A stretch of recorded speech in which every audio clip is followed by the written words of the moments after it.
Sebagai ormas, secara kelembagaan, Laskar Merah Putih tidak boleh berpolitik praktis, mendukung dan atau menjadi tim sukses calon, di pesta demokrasi 5 tahunan, baik calon legislatif, maupun calon kepala daerah, dan calon wakil kepala daerah.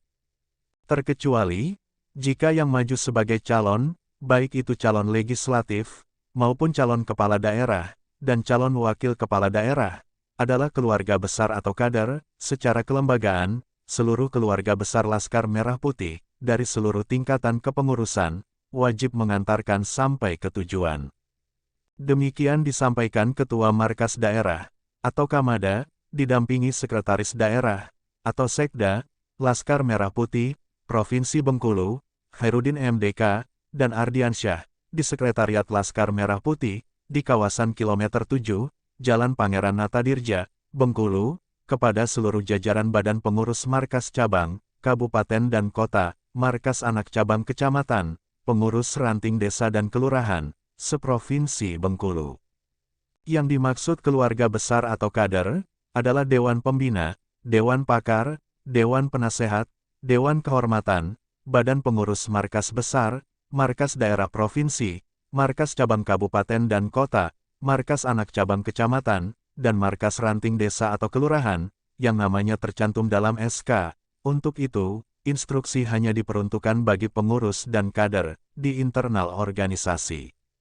Dengan kata lain, dalam mendukung pencalonan keluarga besar dan kader, tidak boleh menggelar kampanye terbuka, dengan melibatkan masyarakat, dan berteriak-teriak seperti layaknya berkampanye, baik secara kelembagaan, maupun individu, apalagi dengan berpakaian seragam loreng Laskar Merah Putih, ujarnya.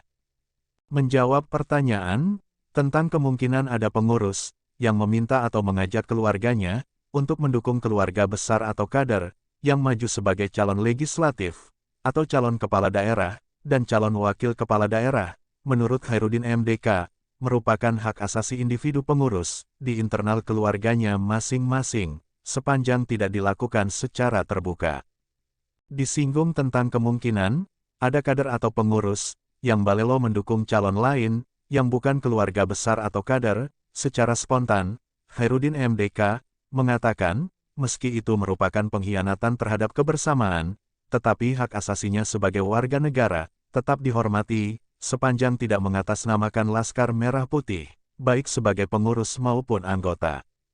Dia juga mengatakan, di Pilkada 2020, Markas Daerah Laskar Merah Putih, Provinsi Bengkulu, secara kelembagaan, mendukung pasangan calon gubernur, dan calon wakil gubernur, Rohidin Mersyah, dan Ros Jonsyah, yang notabene keluarga besar Laskar Merah Putih. Juga di Pilkada 2020, Markas Cabang Laskar Merah Putih, Kabupaten Renjang Lebong, secara kelembagaan, mendukung pasangan calon bupati, dan calon wakil bupati, Syamsul Effendi, dan Hendra Wahyudiansyah, yang notabene keluarga besar Laskar Merah Putih. Pak Rohidin Mersyah, adalah Ketua Dewan Pembina, dan Pak Ros Jonsyah, adalah Ketua Dewan Penasehat, di Markas Daerah Laskar Merah Putih, Provinsi Bengkulu. Sedangkan Pak Syamsul Effendi, Ketua Dewan Penasehat, dan Pak Hendra Wahyudiansyah, adalah Ketua Dewan Pakar, di Markas Cabang Laskar Merah Putih, Kabupaten Renjang Lebong. Alhamdulillah, terlepas diakui atau tidak, dan terlepas sekecil apapun persentase peran Laskar Merah Putih, Pak Rohidin dan Pak Ros Jonsyah, terpilih sebagai gubernur, dan wakil gubernur Bengkulu. Sedangkan Pak Syamsul Effendi, dan Pak Hendra Wahyudiansyah, terpilih sebagai bupati, dan wakil bupati, Renjang Lebong, ujar Khairuddin MDK. Kamada Laskar Merah Putih Provinsi Bengkulu, yang juga wartawan senior dan produser eksekutif Bintang TV, mengatakan, pasca musyawarah luar biasa, atau Muslub MTDP, atau Majelis Tinggi Dewan Pendiri, yang notabene pemilik Laskar Merah Putih, yang direncanakan tanggal 1 dan 2 September 2023, di Jakarta. Dalam waktu dekat, setidaknya ada 2 markas cabang Laskar Merah Putih, yang akan dilantik. Markas Cabang Kabupaten Seluma, dengan Ketua Farsian SPD, Sekretaris, Rumania, Ketua Harian, Edi Santoso, Wakil Ketua 1, Heri Kurniawansyah SH, Wakil Ketua 2, Sahbandi, Wakil Ketua 3, Suparman, Bendahara, Gary Wahono Eskom, dan Wakil Sekretaris, Arli Johan.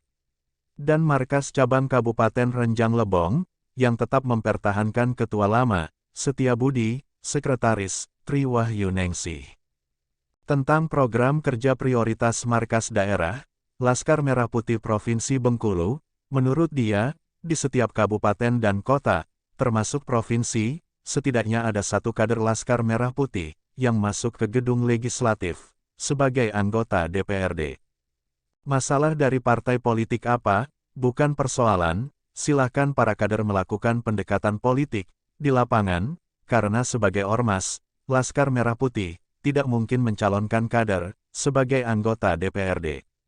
Jika terpilih, Amin, sebagai anggota DPRD, tentu saja wajib patuh dan taat kepada partai politik pengusung. Hanya saja, juga tidak boleh melupakan Laskar Merah Putih, sebagai rumah pertama mereka, jelas Khairuddin MDK. Disinggung, apakah di Pileg 14 Februari 2024, ada kader Laskar Merah Putih, yang maju sebagai calon anggota DPRD, dia menyebutkan, ada, meski baru 3 atau 4 orang.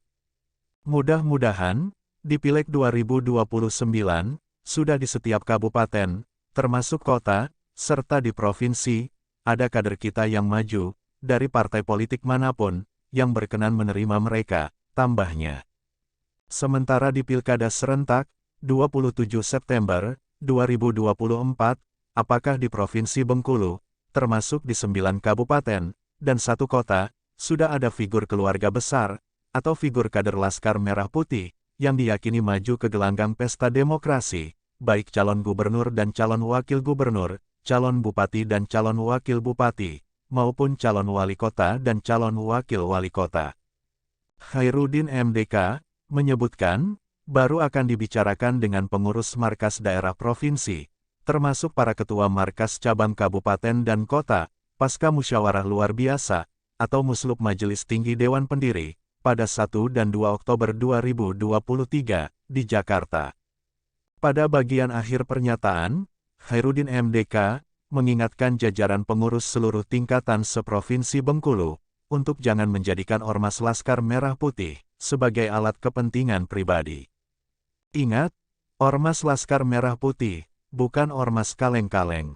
Ormas Laskar Merah Putih adalah aset bangsa, tempat berhimpun para anak bangsa, yang sudah memiliki 38 markas daerah di 38 provinsi di Indonesia.